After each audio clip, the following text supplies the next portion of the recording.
Welcome, everyone, to another episode of the Floodgate podcast, where we discuss and dissect critical issues of the day and place them within proper context, all with the aim of looking beyond the cliches of mainstream media. I am joined by my co host, Romana Rubeo, an Italian journalist and the managing editor of the Palestine Chronicle. My name is Ramzy Baroud. Welcome to the show. Thank you, Ramsey. And with us in the studio today is Mr. Scott Ritter. Scott is a former UN weapons inspector, former USMC intelligence officer, an author, and an analyst. Welcome, Scott, and thank you very much for taking the time. First, Scott, let me gauge your opinion in the comments made by President Donald Trump in his press conference on February 3rd with Israeli Prime Minister Benjamin Netanyahu. So we know that Trump has repeatedly floated this so-called proposal in the past, but the fact that he was reading from remarks suggests that maybe he's now doubling down on this proposal and that maybe this proposal is part of some foreign policy plan. So what do you think he is hoping to achieve? Well, first of all, we do need to note that he was reading from notes. But these notes don't seem to constitute a formal, agreed upon policy posture of the Trump administration, but rather the individual musings of the president himself. Neither the Secretary of State nor the Secretary of Defense seem to be read into the scope and scale of what Donald Trump was proposing. Yes, everybody who follows Donald Trump is familiar with his musings in the past, but this wasn't a musing. This was a declaratory policy statement made by the president at a podium in the White House alongside the Prime Minister of Israel, who, by the way, seemed just as surprised at what he was hearing as everybody else. So now we have to get into, the impossible task of trying to get inside Donald Trump's head on this. And, the approach to this from an analytical perspective is critical, but it has to be noted that it's an approach based upon supposition as opposed to knowledge. Is Donald Trump acting as a statesman or as a businessman? Because there's two different perspectives here. As a statesman, then this statement that he made is extremely dangerous and irresponsible, and would seem to put the United States in a very dangerous situation, unable to live up to the demands that the president is placing on it. It's an impossible task from any perspective. Literally, what the president outlined cannot be accomplished. And if it were attempted to be accomplished, would lead to horrendous death and destruction and embarrassment for the United States. So I don't believe that this was Donald Trump, the statesman, speaking, with one exception. I think Donald Trump made this statement as a mechanism of humiliation for Benjamin Netanyahu. Again, I don't want to get too much into psychology, but I have made a living off of interrogating people and interviewing people in stressful situations. And one of the things that you always do as an interrogator is look at body language, how people are responding to what you are saying. And sometimes you say deliberately provocative things for the purpose of seeing how they respond to this. It's a tactic. Benjamin Netanyahu was white-knuckling the podium, and his facial expressions were not the expression of somebody saying, yes, I'm familiar and comfortable with the president saying, but saying, what the heck is this man saying here? What is going on? I can't believe I'm standing here listening to this. I have to keep my face straight because otherwise I'll expose to the world that this is taking me by surprise too. And I think what we saw here is Donald Trump putting Israel in check, because Trump has committed to a policy plan that now holds Israel captive. It's an unimplementable plan. But if Israel seeks to do things such as violate the ceasefire, send troops back into Gaza, it will be Israel that's undermining the president's plan, nobody else. So this, in many ways, puts Israel in check. That's my assessment of it. But now we come down to the perspective I think we need to look at this, because it's the only one that helps me sleep at night. And I say that because if I don't analyze it this way, then I have nightmares, because I don't want my country to become a practitioner of genocide. We are already participating in a genocide, but I don't want my fellow Marines to be the ones on the ground hurting women and children to their deaths, committing ethnic cleansing, slaughtering those who refuse to move. That is something that no American military professional would ever want to have happen on their watch. And so what I choose to believe, or at least it's the interpretation that I'm embracing at the moment until proven wrong, is that this is a transactional activity by the president, that he is engaging in a process of negotiation where the other side has so far refused to engage. Let me ask, I mean, you don't have to answer, it's a rhetorical question, but what nation has put a viable plan to resolve the Palestinian-Israeli conflict on the table? Not a single one. Nobody. Not even, no Arab nation has. No Muslim nation has. No collection of Arab and Muslim states have. And they should be the ones most interested in doing so. Europe has been silent. Russia has been silent. China has been silent. The whole world has been silent. So now Donald Trump rolls in and he has said, I want peace in the Middle East to be one of the things that I want to have occur on my watch. But he comes into a situation that there can be no peace right now. Left to the status quo, there will never be peace between the Palestinians and the Israelis, especially after Hamas's successful resistance for 15 months. I mean, this has empowered Hamas to a degree that I don't think anybody imagined could occur after October 7th. And so I think the president has put a proposal that is so outrageous, so audacious on the table, knowing that those who simply say no, he doesn't have to worry about. You're no longer part of this business transaction. And what he's seeking is people to say, no, but here's my counter proposal. See, that's how business transactions work in Trump's world. He puts something on the table. If you don't like it, put a counter proposal. And then you begin the process of negotiation. And so this is what I believe is happening. I say this purely as speculation. I haven't received a phone call from the White House that says, yes, Scott, you're on the right track. And I have to be honest that I say this in a way to calm myself down, because the night that after he gave that press conference, I couldn't sleep. I spent the whole night just going, what has happened here? This is so Scott, ridiculous. if you don't mind me interrupting here for a second, indeed, I mean, it seems that from my understanding that Gaza itself is not worried, because they feel very empowered, and they feel like on the first day Trump made that statement, it was the day that 1 million Palestinian were actually marching from the south to the north of Gaza. So you have all this social media comedy coming from Gaza, like they tried for 76 years, we're not going anywhere. But a lot of people are kind of sharing your stress and worries that this the Donald Trump that we were hoping would finally, speak with some tough language to Netanyahu. I mean, we know that there is not love lost between both leaders, and we've seen that manifesting itself in tweets and statements here and there. But here is Trump pretty much giving Netanyahu everything he wanted, or at least that's how some people are interpreting this statement. How do you feel about it? He gave Netanyahu nothing. He took everything away from Netanyahu.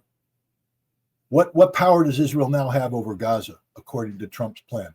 What role does Israel play? None. Zero.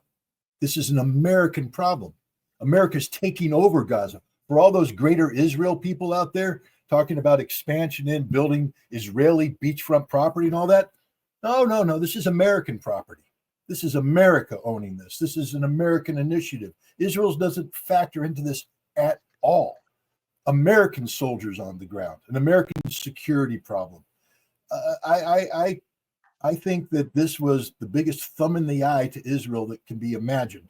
This is a humiliation for Israel. This is the Trump that people who were saying, would he be willing to stand up to Israel? This to me is proof positive that he is willing. Look at what he has done here. I mean, let's again, a lot of hopeful thinking here on my part, but if I were the Palestinians, I would be worried, not from an American invasion, not from American bombs, but the United States just defunded UNRWA and, are taking away, shutting down what has been a lifeline of humanitarian assistance to Palestinians who today are more in need than ever. But this isn't just about starving Palestinians. This is about removing one of the arguments Israel was putting forward about why it was imperative that Israel controls. If as a Palestinian, you know what COGAT is, the Israeli military government over Gaza. It no longer exists as a functional entity thanks to Donald Trump. It has no legitimacy to exist. It's one of the things it did was monitor UNRWA humanitarian aid. There was a hand in glove relationship. By shutting down UNRWA, what Trump just did is take away any responsibility COGAT has inside Gaza. He's actually simplifying the problem. And so now the question is, there's a humanitarian need. Who's going to step up? Who's going to provide the money? Where's the counter offer? And I think what Trump is doing is putting pressure on the Muslim world, on the Gulf Arab states, on Saudi Arabia, to come up with, on Europe, to come up with funding, not just to sustain a continuous refugee crisis, because that's all UNRWA did, is sustain the status of the Palestinian people in Gaza as permanent refugees, as permanent prisoners in this Israeli concentration camp. Trump is trying to break the paradigm to say, no, we're not sustaining a refugee assistance program. What we need is a Gaza reconstruction program. And that isn't going to be done under the United Nations. That has to be done in a new forum. And he has come boldly forward and said, we're going to do it, America. But in order for us to do it, we got to get all those pesky Palestinians out and take over the land. That, of course, is unrealistic. So what he's looking for now is the counter proposal to say, no. Keep the Palestinians there, but here's the money. We're going to come in, construction companies, Saudi. Look, Saudi Arabia's been rebuilding Lebanon and Syria for decades. They can afford to throw some money at the Palestinian issue. And I think Trump is, again, I think this is what's happening. And there is precedent here. If you remember, Donald Trump, you do remember he had 3 meetings with Kim Jong-un, the North Korean leader. That's right. Yeah. Nobody thought that was possible. And especially after Donald Trump spoke before the United Nations General Assembly, in his first year, saying that he was going to nuke North Korea. Fire and fury. Little rocket man, belittling the North Korean leader, threatening the use of nuclear weapons. Fire and fury. And yet, 6 months later, he's shaking hands with Kim Jong-un, breaking all the paradigms, trying to create the situation in which you can denuclearize. So now we look at the absurdity of his statements, but when we parse it out, he is breaking every single paradigm, every single structure that held the Palestinian people in this prison. He's eliminating that and challenging the world to bring a counteroffer that. But Scott, let me just throw this idea towards you. And I'm sorry, Romana, I know it's your turn to ask a question, but just very quickly, there are 2 issues here. Number one, there's the so-called Arab Peace Initiative. Of course, you're aware of that. I think it was 2002 or something like that. And there was a very strong statement issued by the Saudis, more or less, that was almost immediately, like emerged almost immediately after Trump made his statement. I think it was like 4 in the morning in Saudi Arabia. It's like they anticipated that, they were aware of something like this, and they articulated this statement. You're saying that this is not enough. What Trump is expecting, what the new administration is expecting, is something more, kind of unified, not just a statement, but an initiative to counter what Trump is doing. Is this what I understood from what you're saying? This is my assessment.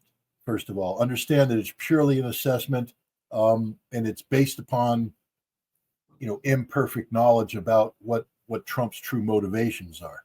Um, but looking at Trump's negotiating history, no just gets you kicked out of the table. No gets you kicked out of the room. No gets you fired from The Apprentice. I view Trump from the standpoint of his approach as demonstrated in several seasons of The Apprentice. It's probably the most telling insight we have into how the thinking of Donald Trump works. Team building, putting forward impossible challenges, seeing how people respond, how they build teams. The people that can't build teams are fired. The people that can build teams are brought in to work on it further. The Saudi Arabians may think that they're being tough, but no just gets them shut out of the room. The Saudis have to come up with more than no. Everybody has to come up with more than no. That doesn't play right now. No doesn't solve the problem. Saudis cannot stop the United States from doing anything. We can stop the Saudis from doing a whole bunch of things. I mean, there's levers of influence the United States can bring to bear on Saudi Arabia. That Saudi Arabia, we can seize every single one of their assets here in the United States and use that to fund the new. They want to play games. They want to go to war against the United States. This is Donald Trump. Half of what he's doing right here is the Richard Nixon insane man theory, where he wants the world to think he's crazy so that they are afraid to say no to him. The Saudis have to do more than just say no, and that's the same with the rest of the world. You can't just say no.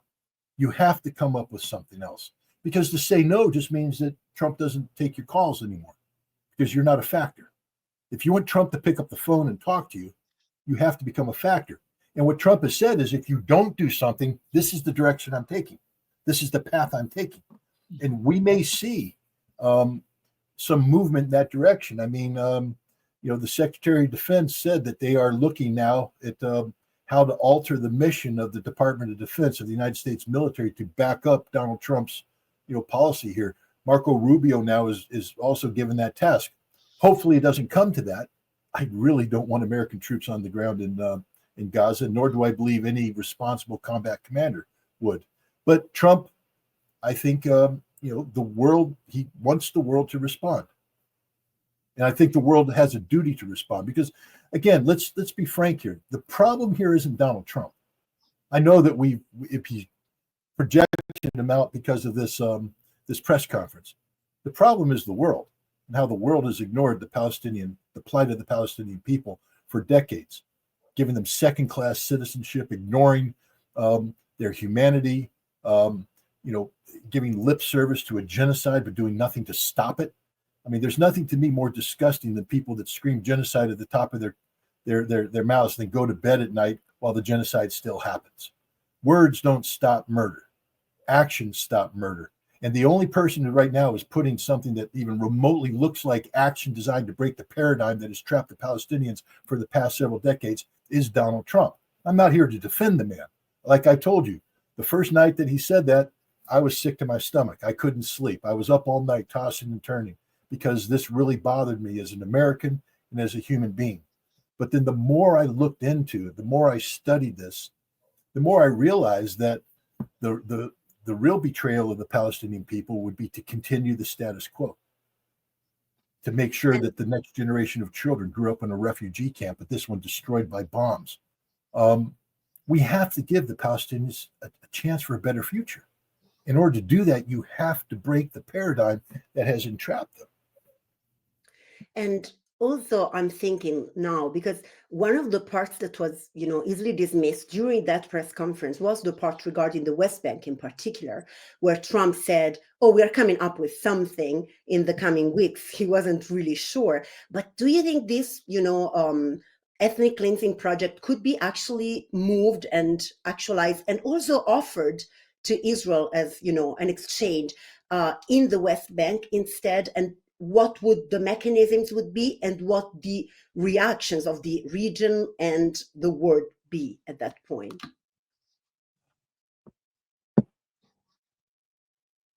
Romana, if I may call you Romana, Yes. you know, I mean, if you think about the West Bank, you have to cry. You really, it's just it's a hopeless situation, and Donald Trump helped create the hopeless situation through the Abrams Accords back in his first term. He wrote off the West Bank. Read it.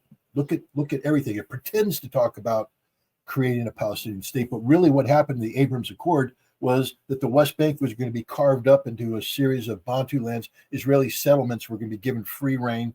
And indeed, the Trump administration, as it's currently configured, is geared towards allowing Israel to aggressively continue this, its settlement program in the West Bank to further fracture the Palestinians, homeland and territory and et cetera. So I don't think Donald Trump has the best interests of the Palestinian people in the West Bank in mind here. I think what he's doing is seeking to put, um, you know, good smelling paper over rotten fruit. This is nothing good's going to happen. But again, there's a tendency for us to blame Donald Trump, and we should. I mean, we should hold everybody accountable for what they do. But what about the rest of the world? What about Jordan? What about Egypt? What about Saudi Arabia? Saudi Arabia shouts no about Gaza, silent about Jenin. What about all the people who support Abu Mazen and the Palestinian Authority, who I personally believe, I don't mean to impose my views on people, but I have little regard for these people because I say they have betrayed the Palestinian cause. They've betrayed the Palestinian people. They promote pro-Israeli policies. They're an extension of the Israeli security service. They have betrayed people. Fatah has stopped being a resistance movement. This is why Hamas has so much credibility today, because Hamas alone, not alone, I guess it's more complicated than that. There are many resistance movements in Gaza which aren't getting the credit that they deserve. I guess Islamic Jihad played a significant role. And I guess there's many resistance movements in the West Bank too that are standing up. But Hamas took a leadership role and paid the price, the brunt of the price for resisting.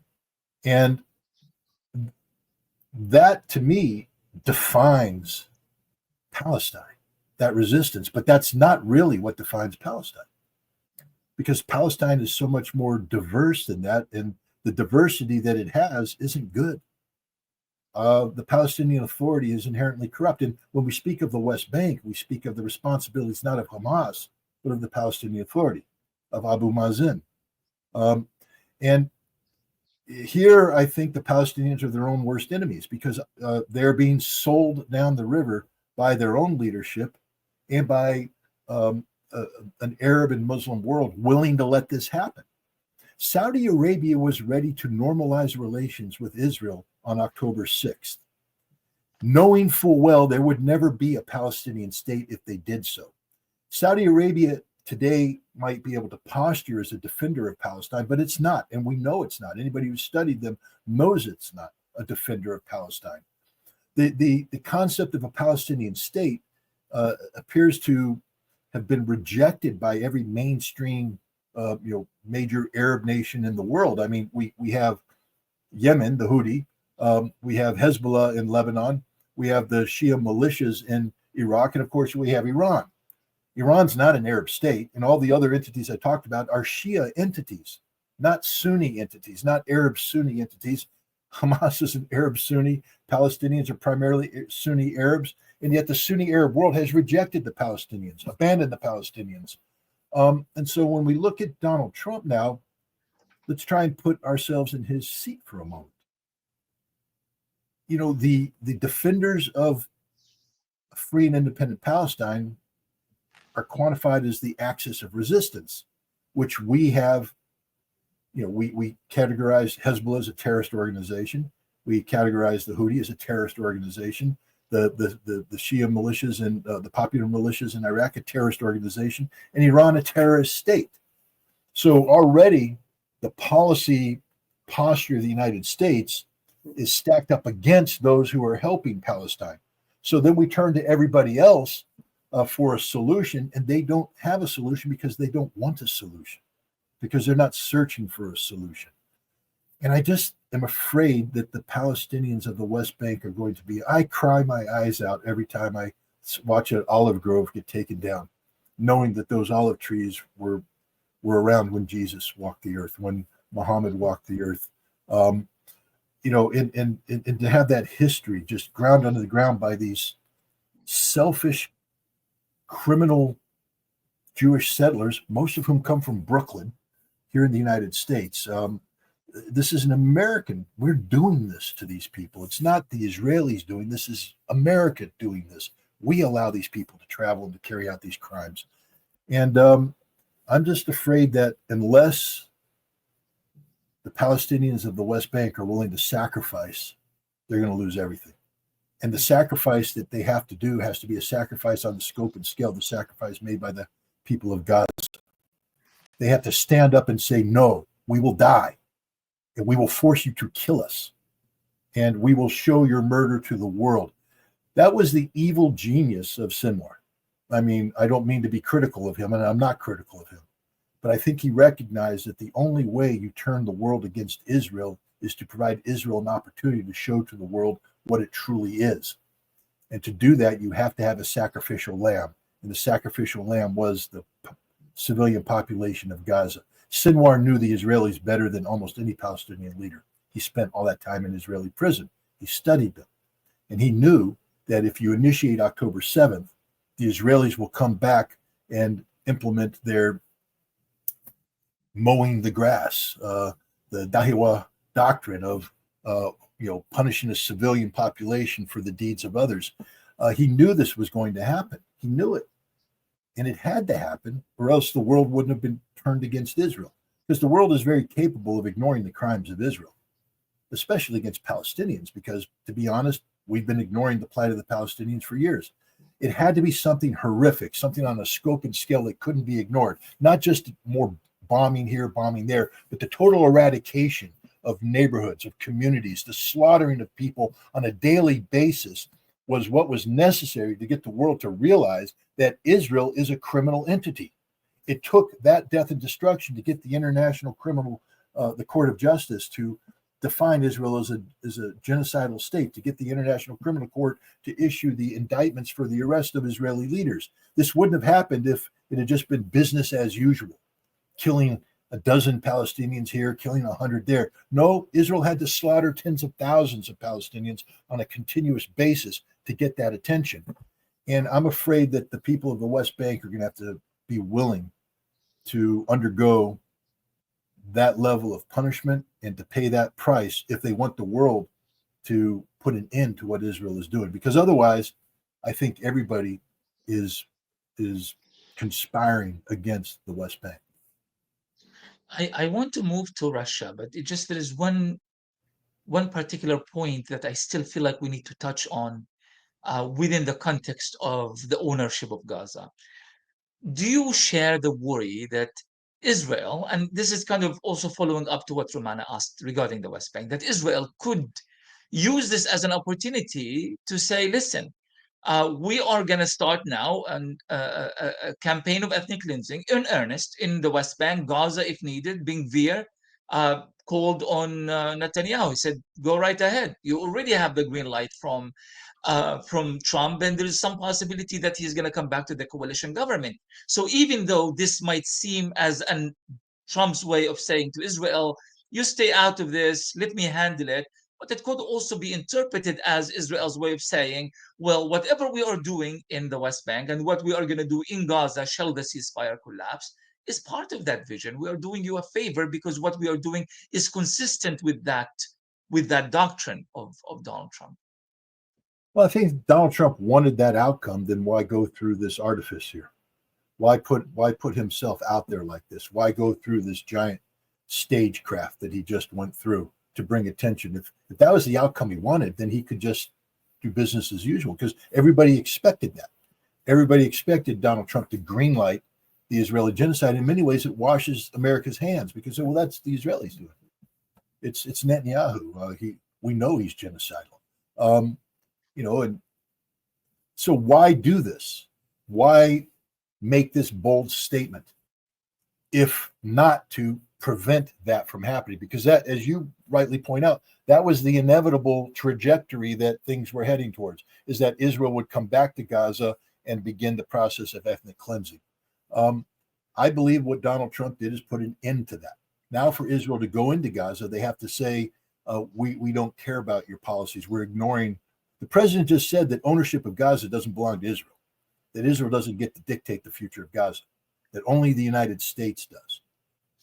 Now, I'm sure the Palestinians say, well, wait a minute, we sort of own this land and we disagree. But they're not a player in this negotiation at this point in time, because I don't believe this is about actually moving Palestinians out of the ground and all that. This is about the future of the reconstruction of Gaza. And I think what Trump is trying to do is take all Israeli interest out of that and make this an international problem, where funding comes in and things of that nature.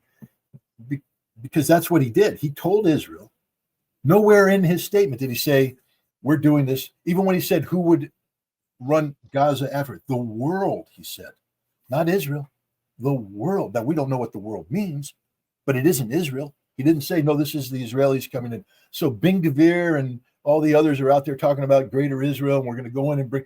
They've been told, sit down and shut up. You're not a player. You don't even get a vote anymore. We just took it over. And that was the thumb in the eye of Netanyahu, because Trump basically said, you have made such a mess of this.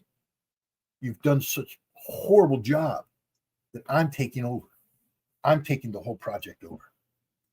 And that's why I don't think we're going to see a return to Israel. Now, here's an alternative here. Let's what happens if nobody in the world steps up? And then Donald Trump is confronted with the fact that he is committed to this policy that he can't implement. Because I believe the military would come back and say, boss, this is a 100,000 man job, which means we have to have 300,000 American troops on standby, 100,000 deployed, 100,000 training to deploy, and 100,000 on standby. That means we can't do any other jobs in the world today. You want to stand up to Russia and Europe? If we have 300,000 people committed to Gaza, we can't do that. China invades Taiwan, we can't deal with that. Trouble with the Iranians, we can't deal with that. Our military is not infinite.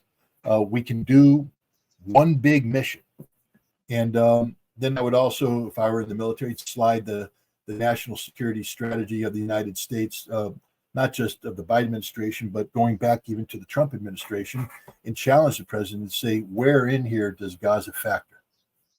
When did we decide as a nation that Gaza was our number one military priority for the national security of the United States, so much so that we're going to dedicate 80% of our military capabilities to solving this problem, to the detriment of everything else in the world? This is not a military problem for the United States, Mr. President. And confronted with that, he may, if the only other person trying to put a bid on the table is Israel, saying, hey, yeah, but we can do it, he may end up going back to Israel. So this is my caution to the rest of the world. You have a chance here to prevent Israeli genocide in Gaza, but you have to stop saying no, and you have to start saying no, but here's our counter. And there must be a counter offer out there. And it can be done in collaborative fashion. Why can't the Saudis work with the Europeans? Why can't the Chinese work with Saudi Arabia? Why does it have to be just one entity doing this? Why can't they come up with a collective approach? Working in collaboration with the United States. I'm hopeful that that'll be the case, because as you've rightly pointed out, the alternative failure here is genocide. Failure to do something will result in genocide. So if the world truly is against genocide, truly wants to end the pattern of behavior that has brought us to this, they need to start doing something different than that which they have been doing for the past several decades. I'm glad that you spoke about the responsibility of the world beyond the Arab League and the Saudis and the Egyptians and so on. And because it kind of transitions nicely into a question I wanted to ask you, being a top expert on Russia, and especially within the context of geopolitics, Ukraine and beyond Ukraine. I want to talk about that a little bit. Um, and I'm going to be frank here and say Palestinians had expected a much stronger role from Russia, or a much stronger Russian position during the Israeli genocide. Moscow, however, continued to rotate between strong, sometimes very strong statements at the UN Security Council, although honestly, they seem to have focused more in terms of the actual language on blaming the US than on Israel itself, and relatively moderate and at times even neutral statements by top Russian officials. Do you think that this is a fair assessment? And what else could Russia do at this stage, considering the Russia's involvement in Ukraine and its own kind of local and geopolitical context and conflicts going on elsewhere? Well, if you're going to speak frankly, I'm going to speak frankly too. What the hell do the Palestinians want from Russia? Exactly. They want Russian military intervention. They want Russia to go to war against Israel. For them, which Palestine is Russia going to war against? I come down to this again. Which Palestine is Russia going to fight for? Hamas, Palestinian Authority, or one of the other multitude of factions that are out there? Who speaks for the Palestinian people? Who represents the Palestinian people? Where's the single position of authority that says, I represent Palestine, Russia, deal with me? Who is Russia supposed to deal with? And if you can't identify a singular point of contact, then don't talk about Russian stepping in and helping the Palestinians. The Palestinians have to first help themselves. In order to do that, they have to become unified. There needs to be a singularity with the Palestinians, and there isn't. I've noticed this in the diaspora. I've noticed this, just looking from afar. I have been honest as the day is long that I failed back when I was in the Middle East to focus on the Palestinian plight. I was heavily involved with Israel. I viewed everything from an Israeli perspective, and I didn't give the Palestinian cause the attention it deserved. But today, now that I'm sort of like a reformed prostitute, I'm studying it, and I'm very disheartened by what I see about the Palestinian community, because there is no Palestinian community. They fight each other it's not like siblings fighting. They truly hate each other. Hamas and Fatah. This is bloodlust. It's not real. Scott, if you don't mind me just adding something to this. Before I do, just a quick reminder that Dr. Musa Abu Marzouk had a delegation of Hamas. They were in Moscow very recently. I know that the Russians are engaging with certain parts of the Palestinian leadership, at least those in Gaza. I don't know what's going to come out of it, but it seems that that dialogue is continuing. Regarding the issue of Palestinian unity, I mean, this is the conversation that we have amongst ourselves as Palestinians, whether in the context of North Korea, or rather the Korea's context, the Vietnamese context, the Algerian context, the South African context. In every anti-colonial liberation struggle, you always have two entities emerging: one that is willing to do business with the enemy, let's call them the Palestinian Authority, and those who are resisting. Palestinians are unified around resistance. It's not entirely atypical from any other historical experience. Why do you feel like the Palestinian experience might be somewhat different from that? Because of Israel. Israel changes everything.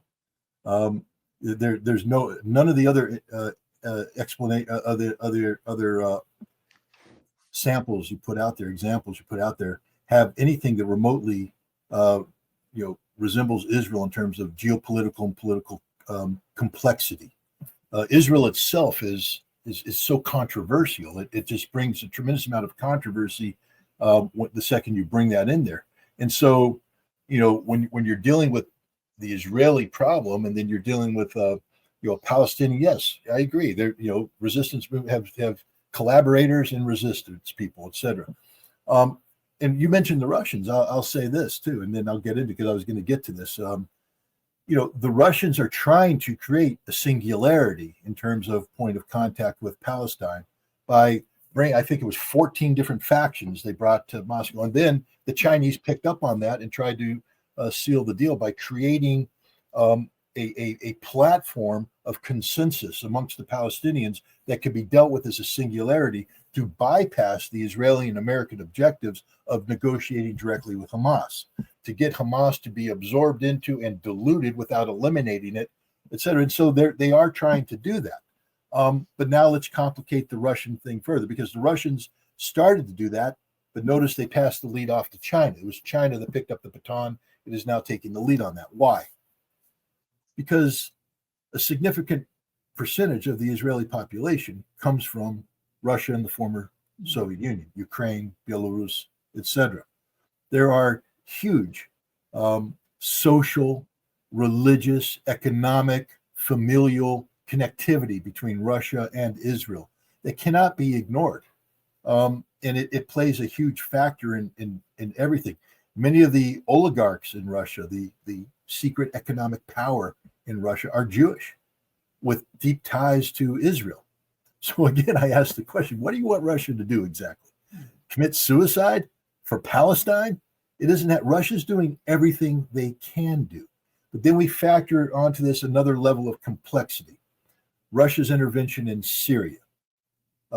Russia intervened in Syria to stop Islamic extremism from taking over Damascus, not because necessarily they cared about Bashar al-Assad, but they care about Chechnya, they care about Dagestan, they care about the Northern Caucasus, they care about Tatarstan, they care about the millions, tens of millions of Muslims that live in Russia today, and they're worried about having, creating this den of extremism that then can migrate through the Caucasus into Russia. So they wanted to nip that thing in the bud. So they intervened militarily to bolster Assad, but not to bolster Assad's position against Israel. Russia was always carefully balancing the military actions it took to stop the extremists without ensuring that what they were doing wasn't empowering Hezbollah and Iran, who were allies of Syria, in their effort against Israel. And so Russia was playing a balancing game the entire time, trying to make sure that they didn't, put Israel in a bind. This is one of the reasons why the Russians and the Iranians, who we know just signed a strategic agreement on January 17th, but on Israel, they didn't see eye to eye necessarily. The Iranians wanted to be more proactive, more aggressive, and the Russians kept undercutting them and saying, no, we're not. We told the Israelis, we're not going to let you establish frontline bases on the Golan, extending the Shabah farm frontage into Syria. I mean, so that's another layer of complexity. And that requires Russia to interact with the Israelis on a national security level, which is an aspect of relationship that they don't have with the Palestinians. So again, I asked the Palestinians, what did you really think was going to happen with Russia? Because if you thought Russia was going to do anything that it already has done, you don't understand Russia and you don't understand Russia's role in the Middle East. Russia did everything humanly possible to assist the Palestinians within the framework of its realities. And those realities I just laid out there for you. What more could they have done? Russia's not going to shoot down Israeli aircraft. Russia's not going to bomb Israeli airfields. Russia isn't going to intervene militarily. Russia does back the Palestinians up at the United Nations, but we all know that's a futile exercise because of the American veto. So the Security Council truly is just a ridiculous place to talk about taking arguments anymore. Russia did do, I think, a great service in trying to create a political singularity by initiating the process of bringing Palestinian factions together. But then, because of their complicated relationship with Israel, had to turn that over to the Chinese. So would you say that, considering that the United States is the greatest ally of Israel anywhere in the world, and it's willing to go as far as supporting, financing, assisting, and defending a genocide in Gaza, who are the allies of, let's say, the resistance camp, including Iran? Would you say that Russia is a serious ally for Iran and its kind of umbrella groups in the Middle East, or not? No, Russia has a complicated. Let's also be careful of be. Israel is the number one is the number one intelligence threat against the United States in the world. Israel penetrates American political, economic, and military targets more than any other intelligence service. There was I just had his name on my tongue. It was a naval analyst that was arrested and sent to jail in the 80s and was just recently, Jonathan Pollard, I think his name was. And now he's back in Israel. You do know that he stole the what we call the crown jewels of American intelligence. Basically, the manual that lists every frequency that we collect against in the world from a signals intelligence standpoint. And he gave that to Israel. And you also should know that Israel gave that to Russia, to the Soviet Union. Israel, the great ally of the United States, gave that to the Soviet Union in exchange for preferential immigration policies. So Israel is no friend of America. Israel is the friend of Israel. And that's what we need to understand. Americans sometimes forget that reality. We paper over the USS Liberty incident, and we paper over the Jonathan Pollard incident. We paper over all the other betrayals that take place on a continuous basis by Israel against America. So it's not this world isn't a black and white situation. There's a whole bunch of gray going on there, and that applies to Russia in the Middle East as well. Remember, the Russians have a long-standing relationship with the Israeli government. There's a Russian politician, I think his last name is Kedmi. I could be wrong on this. I've spoken to him several times, but he used to be an Israeli minister responsible for bringing Jews in from the former Soviet Union into Israel and working with the Russian government. That's a level of intimacy that most people ignore when they talk about Israeli-Russian relationships. And the rabbis communicate back and forth from Israel into the motherland. People send money back. People communicate. This link is so much deeper and broader and greater than the political link between. Why do you think Netanyahu can pick up the phone and call Putin at will? Because of the close links between the Israelis and the Russians through their respective Jewish communities. You can't ignore that. So Russia is not an ally of the Palestinian people, and Russia is not an ally of the axis of resistance. To the extent to which Russia provides assistance to Iran, that's not because of Palestine. That's because of Russia's interest in energy security in the Middle East and Russia's broader interest in creating a new economic engine in Eurasia, the European Economic Union, what they want Iran to be plugged into. In order to do that, you have to secure Iran from the threat coming from the West, including Israel. But the last thing Russia wants is an Israeli-Iranian conflict. They're not promoting Iran to do that. Look at the security agreement that was signed on January 17th. An important aspect of it was Russia getting involved in Iranian nuclear energy. Why? Why would Russia do that? And why would Iran agree to this? See, Iran agreed to it. That's what people don't understand. It isn't just the Russians proposing this. Iran said yes. Why? Because Iran has to get out of the nuclear energy business. It's only put Iran in a very difficult situation with the United States and Israel, allowing the United States and Israel together with Europe to define the program in a military context that can be used to justify a military strike. Iran doesn't want to go to war with the West, and it doesn't want its nuclear program to become part of that. So what Russia is doing is creating a new foundation of reality that allows Iran to walk away from the enrichment commitments that it has made without seeming to lose face. So this is where the Russians are coming in from, not to reinforce the axis of resistance against Israel, but to work for peace and stability. With the Houthi, Iran, there was a while there where the Russians were, I believe, considering providing a certain category of anti-shipping missile to the Houthis so that they could strike American targets. But that wasn't because they were supporting the Houthis' campaign against Israel, but as a broader policy direction that's linked to America providing weapons to Ukraine that strike Russia.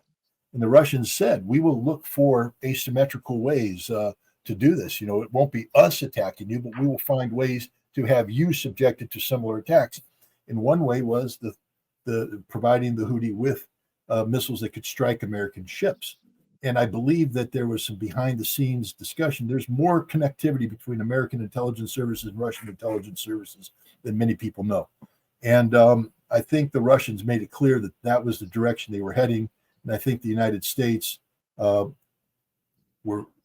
a way to get out of this conflict with the Houthis so that would be taken off the table. And that's, again, the role that Russia's trying to play, one of engendering stability, not supporting a Palestinian cause blindly.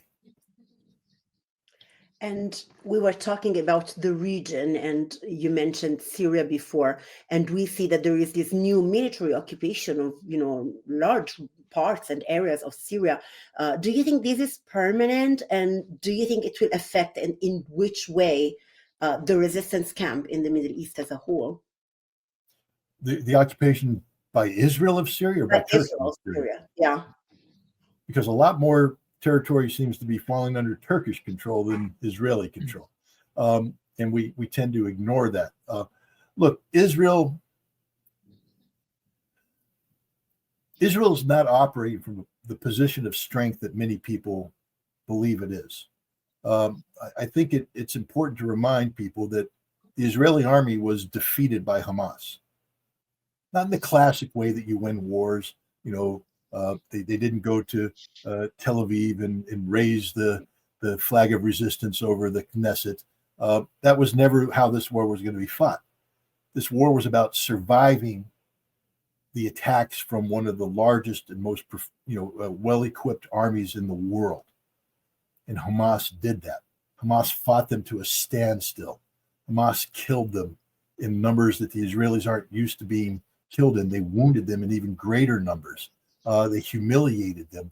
They destroyed so many tanks that Israel ran out of tank parts to repair them. This is Hamas's victory. And at the end of the day, when the war ended and Hamas emerged from the tunnels, they didn't look like a defeated army. This propaganda exercise that surrounds the release of the hostages was, depicting Hamas's strength in a way that furthered the humiliation of the Israelis. Hezbollah did the same thing. Now, Hezbollah hasn't been able to turn the death of Hassan Nasrallah into the martyrdom of Sinwar. I mean, Sinwar was out of the tunnels, on the ground, fighting. The Israelis were stupid to release that video of his death. It just made his martyrdom even more compelling. Nasrallah, his death has not been able to be translated in that fashion. And then the Israelis followed up by killing the secondary and tertiary levels of Hezbollah leadership.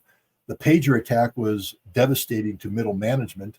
So Hezbollah took a hit in its leadership that stunned it. But on the ground, in southern Lebanon, Hezbollah is undefeated. Israel sent its best units into southern Lebanon. In the end, Israel sent the 7th Armor Brigade in, and they were beaten by Hezbollah. They sent the Golani in. They were beaten by Hezbollah. The Eagles Special Forces Unit, which specializes in southern Lebanon, were defeated by Hezbollah. The Hezbollah fighters are every bit as tenacious and professional and victorious as the Hamas fighters are. They were not defeated at all. There's a political element to what happened in Hezbollah because it's a much more complicated picture for Hezbollah. They're not just a resistance movement, but a political party linked to the Lebanese government, which means they're linked to a bigger picture than just resistance. They have to look at the welfare of all Lebanese people. And when Israel started attacking non-Hezbollah targets, taking the punishment to the Lebanese people itself, Hezbollah had to be responsive to that reality. So it's a more complicated picture. But the notion that Hezbollah is defeated by Israel is absurd in the extreme. Just ask the Israeli reservists who refused to serve in Lebanon because they said it was a death trap. So from this, in these dual defeats, the defeat against Israel in Gaza, the defeat in southern Lebanon, because defeat is defined by failing to destroy. See, Israel sets as its gold standard of victory the total destruction of the enemy they are facing. And they never even came close to totally destroying them. They couldn't even come close to minimally destroy them. When they tried to engage, they were defeated in stand-up fights. And then we have the collapse of Syria. And what Israel did is move into a vacuum and make that vacuum look like a victory. Exactly. They're occupying undefended territory. Yay. I mean, the seizure of Mount Hermon, I'm sure medals of heroism were passed out by the fistful for the men that walked into undefended positions. The Israeli Air Force had a field day for a week, blowing up undefended Syrian, military equipment depots, etc. It made Israel feel strong. It was a powerful flex, but it doesn't change the underlying reality that Israel got defeated in Gaza, got defeated in southern Lebanon, and is in no position to really continue this conflict. And we haven't even brought in the reality of the Iron Dome and the lack of utility it has against real missile attacks. The Iranians can penetrate the Iron Dome at will anytime they want to. So Israel's not in the strong position that they think. The nation and the Israelis recognize this. There's been some talk coming out of Israel about dropping the Iran project as the number one threat and starting to focus more on Ottoman Turkey, the reemergence of an Ottoman-like foreign policy from Erdogan's Turkey. I think the good news for Israel and the world is that the collapse of Assad took the Turkish government by surprise, just like everybody else. I don't think anybody had a plan in place for HTS running the black flag up over Damascus. That was an unforeseen consequence that the world's still trying to come to grips with. But a vacuum has been created, and the Turks, Erdogan has made statements that imply that Idlib, Aleppo, and Raqqa will become part of Turkey. And there's the potential for other provinces to become part of Turkey as well through referendum, etc. Turkey may make a move on the Rojava, I guess is what the Syrian Kurds call their land. In the I thought that the collapse of Assad might give the United States an excuse to keep their troops in eastern Syria to prevent Turkish expansion, but Trump has just given orders to withdraw American troops from Syria. That's going to create a power vacuum that will be exploited by both Turkey and the Islamists to the detriment of the Kurds. Remember, Turkey has never occupied eastern Syria. ISIS did. And every single one of those villages in there have people who are loyal to ISIS still, the sheiks, etc. And there's a real chance that we're going to see, this is a totally different subject, but I see that HTS expands into eastern Syria and then on into northern Iraq. Remember, Turkey hasn't ever occupied Mosul. ISIS did. And so we could be seeing a whole different game being played here that's very dangerous and such. And how Israel responds to this, how Turkey responds to this is one of the future problems of the region. There is a concern amongst many that if Turkey ever establishes through proxy or directly a direct border with Israel, that there will be a war between Israel and Turkey. And so, this is sort of the dynamic that's playing out inside Syria today. It's very complicated. The Israelis are not in control at all. What you're seeing in terms of the occupation of territory is an effort by Israel to create a buffer in order to buffer this problem that's taking place and keep it away from Israel proper. Plus to control the water. I mean, that's a whole nother issue altogether. But in a couple of minutes, Scott, if you don't mind, because we are closing in on the 1 hour here. people are very concerned about what's happening in Lebanon. We recognize that what Israel has done in Lebanon by no means defeating Hezbollah. It was very clear, but what is surprising to a lot of people is to actually see Israeli tanks roaming these towns in southern Lebanon and ordinary people facing them. Yes, of course, there's a political balances that Hezbollah needs to keep in mind. But what's going to happen, especially after February 18th, I believe, when the extension of the ceasefire is over? What do you think is going to happen in Lebanon? I always hate having being asked to look into a crystal ball because I'm going to give you an answer, but I what happens is it's almost impossible to say what's going to happen because uh, there are things happening inside Lebanon that I don't know about, that I'm not, and so, oftentimes I'm going to say things that are wrong, and then, 3 months down the road, people go, yeah, but Scott, you said this was going to happen. You're an idiot. You're We a will moron. not hold you accountable, Scott. It's So just an analysis. it's always, but I don't care. I have thick skin, but I'm always feel like I'm falling into a trap here. But let me again. I'm a historian, so I rely upon the precedent of history.